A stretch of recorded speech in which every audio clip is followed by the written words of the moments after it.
then we've got quite a lot of news that Let's we jump can in. dive into. Let's do it. Awesome. So first things first, we had so OpenClaw slash Moltbot slash, what was their original name? Cloudbot. Cloudbot, yes. The founder of that, first off, that, just internet phenomenon at this point, it was firstly just, I guess, like, I don't even know how to describe it. It's like how do you describe that, Ben? What Cloudbot was? Yeah. So essentially it's like and I'm going to butcher the specifics, but it's basically a fully autonomous agent for the most part once it's set up. So one of the biggest issues and limitations with AI right now is that the human has to be involved in a lot of these processes. And so with Cloudbot, you could essentially give it a task, and because it had the necessary permissions to essentially execute that task by itself on your computer, yes, it would go ahead and do that thing. That's why a lot of people were buying these Mac Minis to set up for the purpose of this, to then they could communicate via, I think it was Telegram or WhatsApp, and tell it what to do, and it would go do it. So that's another part of the conversation that we're going to have is these MacBook Minis. But so the founder of this, because this blew up all over the place, tons of people are downloading this and using this and talking about it. There was even an application built off of all of this, which was called Moltbook, which is like this Reddit for AI. We've talked about it on the show already. Mm-hmm. But OpenClaw founder actually just joined OpenAI, and the open source bot becomes the foundation. Now, the crazy thing about this was that this was obviously originally done with Claude. Okay. But essentially, this guy has kind of jumped ship and gone over to the dark side, if I may, and joined OpenAI. And there's an actual kind of storyline to this because originally, right, it was called Claudebot, but Claude didn't like that. Okay, so Claude was like, no, you can't call this Claudebot. And so he had to change the name to Moltbot, and then eventually to OpenClaw, what it is now. And so now it's turned out, well, okay, Claude didn't think to try and invite this guy into their ecosystem and make this a part of what they're doing. And instead now OpenAI has basically swallowed this entire thing up, and it's become a part of the OpenAI ecosystem now. Yeah, I don't love that, to be honest. Because there's already a lot of security concerns with this in general. Like if you're not very technically skilled and well versed, like you're subjecting yourself to a lot of security vulnerabilities with this thing. And then, like, do you trust Sam Altman? Personally, I don't know. So I will also say, there's a little weird connection to like the media side of this, is that the guy who made this went on Lex Fridman's show, and Lex Fridman basically asked, like, has anyone approached you trying to buy you? And he said that Meta and OpenAI had been trying to basically partner with him. And so I guess this was a negotiation tactic, because if I recall correctly, I believe that he said that Facebook was a lot nicer to him and he's probably going to go with them. So that was probably a negotiation tactic to get more money out of OpenAI. And obviously that was successful. Wow. Very, very interesting there. Very interesting. Yeah, I mean, wow. That's a lesson right there, negotiations, for anyone. He read Trump's book, man. Exactly. So a couple of other things, or just really quickly, actually, the tweet that made me understand the storyline here, right? Names a thing Claudebot. Claude asks for a rename, renames to OpenClaw, OpenAI buys it. So that's the first news story. The second news story is that we've had the head of the CFTC actually come out and make a statement this morning. And I will let him say what he had to say. It's about prediction markets. And this is very fascinating. And so I'll just let it play. CFTC Chairman Mike Seelig here.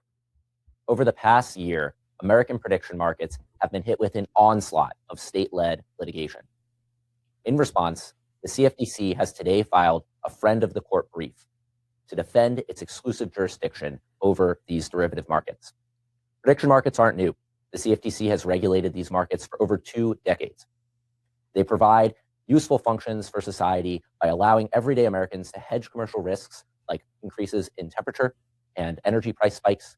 They also serve as an important check on our news media and our information streams. Today, the CFTC is taking an important step to ensure that these markets have a place here in America and have the integrity and resilience and vibrancy that our derivatives markets deserve. To those who seek to challenge our authority in this space, let me be clear. We will see you in court. You're muted, buddy. Yep. So this is making waves over the internet at the moment. My Twitter is tweaking out at the moment, which is unfortunate. But essentially, one of the governors, I think it was the governor of Utah, came out and clapped back at this and was like, hey, well, we're going to see you in court, basically, because I'm going to do everything that I can to make sure that this does not become a thing in my state. Basically pointing out the fact that really all this is really leading to is gambling for young people. And he wants to protect his young residents. And so we talk about this a lot. And like the more you look into prediction markets, it's seemingly from a ignorant person like me, that's all it seems like. And even in him saying, because we talked about it last episode, we're like, what are the arguments? Do you know what I'm saying? And I guess he laid all of them out. But I think those are incredibly naive perspectives looking at the problem holistically. Right? Like, yes, maybe they've existed for a long period of time, but the people that had access to that could weather a storm of being wrong, right? And we're probably already rich. So like it's not the same thing. Do you know what I mean? Like the problem is the access to everyone, and again, they'll sell it as, oh, like we're democratizing access to this, but should it have even existed in the first place? Like that's open to interpretation. But I think who has access to certain things also dictates like how they should be viewed, in my opinion. 100%. And it's fascinating because, like the CFTC, he's basically only looking at this from a markets perspective and that's his job, right? He's the head of the CFTC, but to claim full jurisdiction over it is kind of interesting too, because I mean, for instance, the agency to me that makes the most sense that needs to step in here is going to be the FTC, right? The ones who are protecting the consumers, okay? Because that's where the problem lies. It's not about the market mechanics. Yes. You can do that. You know what I mean? We get that that's potentially relevant and helpful. But we're talking about who gets access to these platforms and what are the limits around the money that they are allowed to put into that or however, you know what I mean? And I'm not like an overly pro-regulation person, but when we see the issue before this even becomes a thing, like I think it's worth, yeah, it's thinking about gambling and across every sector has become so much of a free for all, and you really don't truly grasp it until you start paying attention to it more, and then you start seeing how it's everywhere. I'm watching the Olympics with my grandparents, and every other ad is a freaking like gambling ad, man. And it's just really insane. And new sports books pop up like every other day. It's genuinely insane. But we had a correction on something we said about the OpenAI thing. So Willem said, okay, based on recent reports from February 2026, OpenAI did not acquire OpenBot. So I misspoke. Did I say that? I think I said that. But like if you're paying him to come exclusively be with you, like, yeah, more like maybe not technically is it a purchase, but yeah. So yeah, I probably misspoke. And we did try to intentionally not use that verbiage, but at the end of the day, this is what everyone's talking about is happening, right? Like this guy is getting paid essentially, I think it was like $1 billion or whatever. It's kind of the number that's kind of floating around. So it's like they've basically acquired. From an optics point of view, like we're talking about semantics here. Do you know what I mean? Like, because if people who love this guy, really, what are you paying for? It's this the association with the thing that he did, the movement that he's creating. So yeah, but good distinction. And what else did you have anything else on the prediction market stuff? I could try to pull up that governor's statement now because I think, okay. Sure. So really quickly, actually read up his statement. So Governor Cox of Utah, he said, Mike, I appreciate you attempting this with a straight face, but I don't remember the CFTC having authority over the derivative market of LeBron James rebounds. Yeah, that's a pretty good clapback. These prediction markets you are breathlessly defending are gambling, pure and simple. They are destroying the lives of families and countless Americans, especially young men. They have no place in Utah. Let me be clear. I will use every resource within my disposal as governor of the sovereign state of Utah and under the Constitution of the United States to beat you in court. Bang, bang. So let the wars on this begin. Yeah, one of our very first episodes, like we talked about prediction markets and we even joked about potentially doing it. But then the second you look into it for even a minute, you're like, this is not good. Do you know what I mean? But there's enough money where even the people that are feeling that get shut up pretty quick. Yeah, that's the crazy part is just watching every influencer online just go straight into this stuff. That's a sign of like so much excess money there, dude. Right? Because advertising with big legacy creators is incredibly expensive, people. Like, it's gotten to a point where people understand that like TV is bullshit, and like the best route to a lot of these people is where there's the most trust, and that's typically formed in longer form content or consistent touch points on something like short form. So when you're seeing more and more of these people, they're getting a bag. Yep. And we're talking about the biggest, like some of the biggest influencers in the world of finance. Like that's a big bill that someone's paying. Huge. And it's so like the nefarious thing for me is how for a while, like if you pointed someone in the direction of say like a brokerage, unless they got involved with like things like leverage, like they could usually make pretty good decisions without knowing too much, right? And there wasn't that many opportunities to fall into a trap, because even to trade with leverage, you still have to kind of figure that thing out, right? Whereas now all these prediction markets, it's so straightforward to a path to gambling. Like there isn't a good thing to do, right? Like there isn't a thing there that's going to provide long-term alpha for you in your life. Yeah. Versus a brokerage, you can go and buy the S&P 500. In fact, that's what you should be doing there. You go in there to do. Yes. That's like the default is to buy the indices and watch them go up and participate in the growth of your country. Totally. Right? Versus there's nothing that you're getting out of going onto these prediction markets. And yet it's one click, one tap away, and it might even be the first option, right? I think that a lot of this stuff will age poorly. Like on a long enough time horizon, maybe they can just strong arm it, but I feel like people's lives are getting so destroyed by it all that if the right people are there, like where a lot of people get away with this stuff is that they're typically arguing with people that either aren't as well informed or aren't as combative, right? So then they say these magical words or associations that are affiliated with this, and then it's like, okay, well, I guess I can't argue that. Right. And Matthew just made such a good point that I'm like totally on board with, because he said he saw LeBron on a DraftKings ad actually. And he said, man needs no money at all. How big must the bag have been? And Ben and I's conversations are about that exactly. It's like, these are the people who you can advertise anything, bro. And you've got so much money that you've already made. Like, why? It boggles my mind, like thinking about it, because that's it, right? It's like, well, at one point, like, what is enough? And then also, you can also just advertise good shit, right? But the problem with this is that, I think I shared it with you where there was this stats Twitter page that said like 7% of Americans that gambled last year or something like that were women. Did I say that correctly? Oh yes. Okay. And someone who's in the gambling world said, should I explain what's going on here? Right. So essentially, a lot of people are so broke, but you need an identity to sign up for these platforms.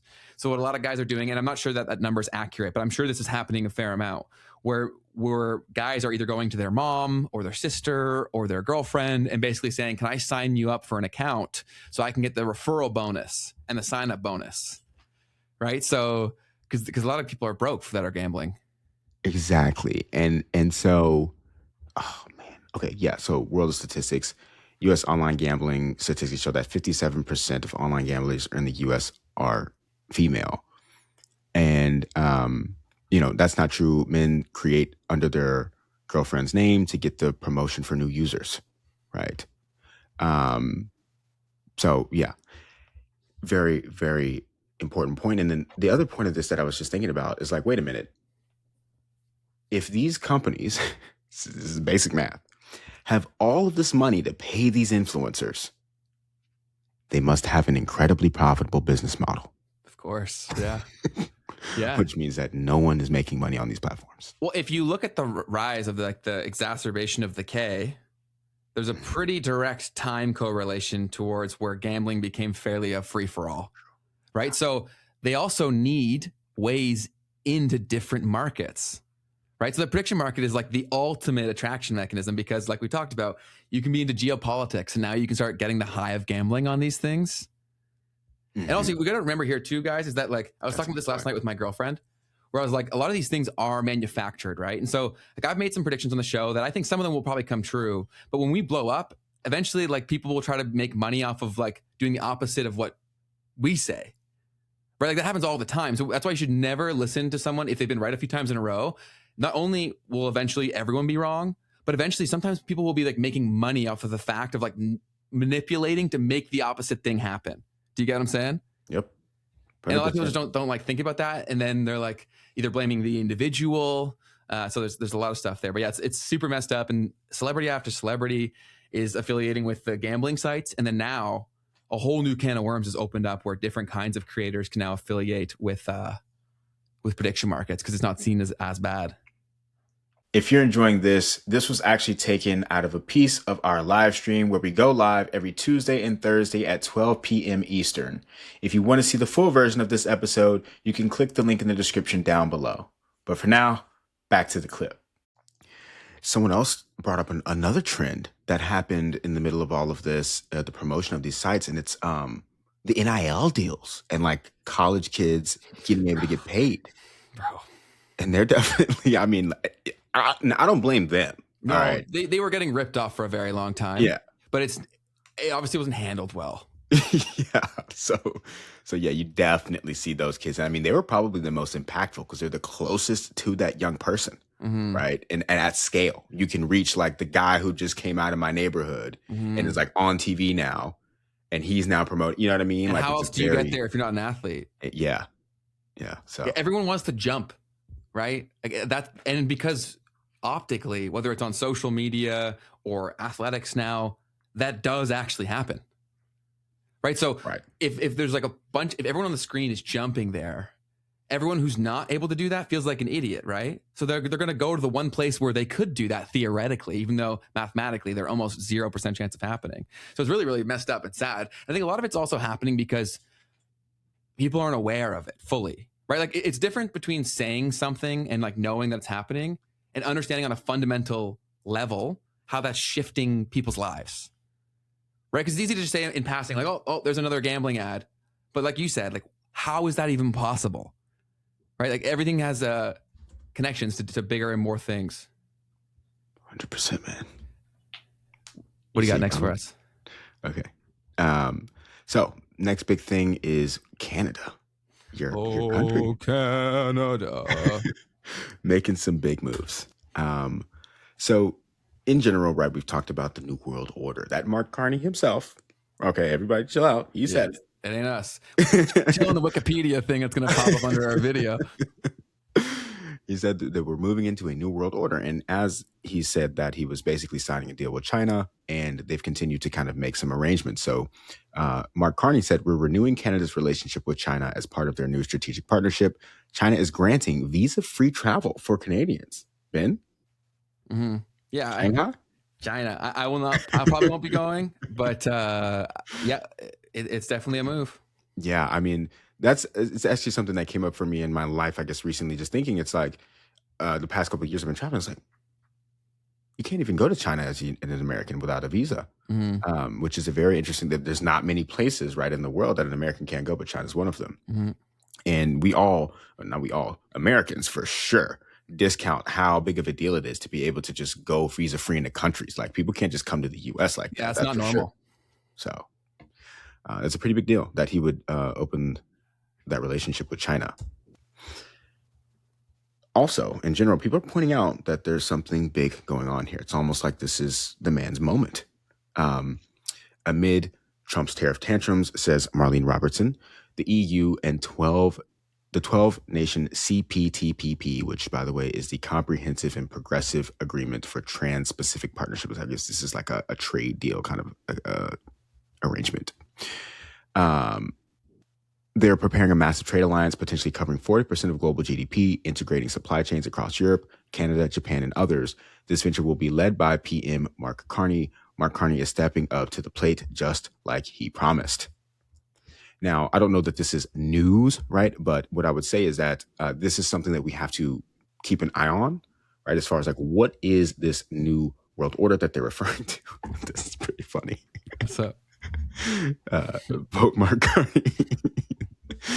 But, just definitely something to keep an eye on here as things continue to shape up with the U.S. and Canada kind of having some issues. Yeah. Well, if things are real, which I don't think they are, I think all of this is like theater, to be honest, like across the board. Like people, we act like, oh, this and this. I think it's all coordinated across, but whatever. Like let's play the game of this. This is real. Of course he has to do this, right? Because you're in a position where your closest proximity is the States. You have no other leverage. Like you've got to do something like this to create a form of leverage, right? So I get why they're doing it. The Canadian economy is also not in the best state, and I'm sure that's the same for everyone else who's involved with this. And so I'm sure that it's a fairly like obvious thing to try to do. He also talked about it at Davos, right? About how it's changing and how the medium powers need to come together. You got to think that Trump will hit him with 1,000,000% tariffs here pretty shortly. That's exactly what everyone's been saying. Yeah, they said 100% tariffs loading, basically. Yeah. And we're so reliant with you guys, bro. Like our economy, but you can't be like geography and logistics are undefeated. If we're talking about like global trade. Okay, yes, cool. I can make a deal with somebody in Europe. If the part that I need takes 2 weeks to get here now, like, is that really solving the problem? Good point. Yep. And then I saw some news and some headlines around the U.S. and Iran at least holding talks and getting closer to having some sort of an agreement around the clash that's happening over there. Okay. Now, I'm also recognizing that I might have to double check my sources on the news that I had to share about that. Okay. So I won't necessarily go any further. Okay, so Iran's foreign minister this morning said we've reached an understanding on main principles with the United States.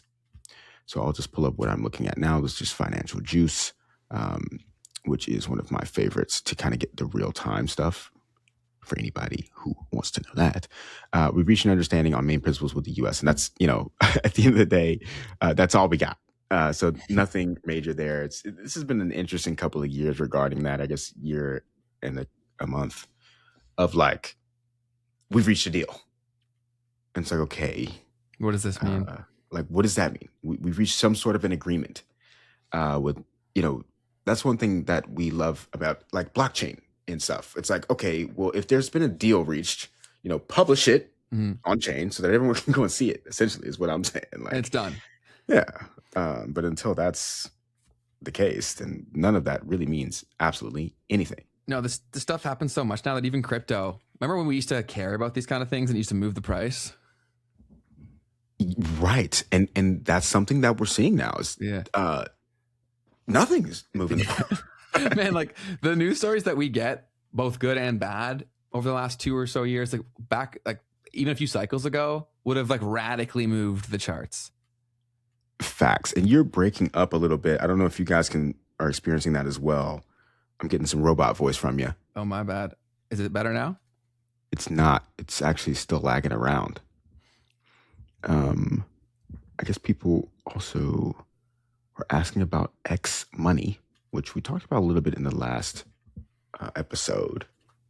But that's awesome. We reached an agreement on when an agreement should be reached by. Exactly. That's definitely the vibes. I'm gonna pull up the next story that I saw. Do it up. And see what can go on with you over there, man. But so just from Watcher Guru, okay, once again, I haven't fully looked into this. Meta patents AI that continues posting and messaging from deceased users' accounts by replicating past online behavior. And I thought no better person to ask about their thoughts on that than Ben Levitt himself. So patents. So can you repeat what they're doing? Yeah. So, and you're still robot voicing on Everyone's me. saying I'm good, so I think it might be your internet. Oh, okay, cool. So, what I'm seeing is basically they're saying that once someone I don't know how you would patent this, to be fair, but they have some sort of a patent that will allow them to continue to post on someone's behalf even after they're gone. Yeah, that's crazy. There's so many angles where you could take that, right? Because And Ray Kurzweil, anybody who follows this whole futurist movement, Ray Kurzweil is one of the biggest names. A lot of people call him like the godfather of like AI. He's the guy who coined the term the singularity, which is the term for when we reach a rate of technological change that is so rapid, you can't really pay attention. It's like so fast, right? He basically said it that there would be Nobel level advancement, Nobel Prize winning advancements like every single day kind of thing. So you can't even really follow the rate of change. And one of his biggest things for why he wants to do this is essentially to bring his dad back to life, from my understanding. And so if you start like doing this, that also like, that opens a can of worms, I think, too, in terms of like, what does this mean for things too, right? So yeah, I personally don't love it from the sound of it, but I'm sure there's a lot of things I'm not considering. Yeah, man. Definitely a spooky thought. And I'm just also thinking to myself, like, how do you patent that exactly? Like, guys, I think a big thing too is that we're always assuming that we're going to have tomorrow's situation when we have tomorrow's problems. Like a lot of these things we're talking about, if you really read into it, it seems like most of these social media platforms are going to become unusable if they actually take place, right? Which doesn't mean that social media will go away unless they take the internet away. It means new platforms will have the chance to emerge. Why could no one try to create a social media platform recently, besides like TikTok is probably the most recent, but they even tried a lot longer before? It's because the moats were just too strong, too big, too wide, right? You needed so much money. You needed and you needed a reason for people to switch. The switching cost on social media is so high. Because like, let's just think about YouTube right now in general. Why do people not go anywhere else? They're like the place for long form content, but they became the place for long-term content because they also solved the problem of search, right? Like a lot of times we talked about like Rumble as a competitor, and their search is so bad, dude. Like so bad. So if the second, like, let's just think about the consumer experience. Like, let's say I come for one stream, but I want to make this my go-to driver for solving problems or discovering new things. If you don't have that sorted out as a platform, people just leave. But if there becomes a big enough need where people really don't want this stuff, I do think that new platforms will have the chance to emerge. 100%, man. It's interesting to see. I mean, technically, the most recent thing was Maltbook, right? Yeah, but just for bots. Totally. But also, that guy that I talked about on the last episode, what's something of bugs? The AI guy who, he made a video about Maltbook. So right. Yeah. And it was pretty good. So I definitely recommend going to give it a watch. It's something of bugs. It's Internet of Bugs. The Internet of Bugs. Yes, thank you for that. So he made a video all about that. And guys, like the problem with this stuff, guys, is that if I could think of a worse, like the worst place currently on the internet for news to transfer, it would probably now be Twitter. And so now, and all of this news gets broken on Twitter. Or like the example that I shared to you is that this is all, a lot of this is coordinated, and who has more money than the AI companies to coordinate a narrative? Maybe the gambling companies, right? But like who else, right? And because I sent it to you, and I can sniff this stuff. So I want to do a full episode on social media literacy, because when you start spotting it, you see the scams everywhere. Like for example, when the Ray Dalio thing he posted that on Twitter, and he clearly, his company, it's probably not even him, but a company had clearly paid for a bunch of other large accounts to distribute his piece that he wrote on Twitter, because the copy supporting it was almost identical. Right? So clearly these guys were given a script, and it makes it seem like, oh, like this person just loves this piece of content, when really they very likely got paid and they're not disclosing that. Wow. That would make sense, because it was very, very just like bland too. The same shit. Hey, you made it to the end of the clip. That means you're probably enjoying this. And if so, just know that you can catch us live every Tuesday and Thursday at 12 p.m. Eastern. And if you want to see the full version of this episode, you can click the link in the description down below. Otherwise, YouTube thinks that you will enjoy this next.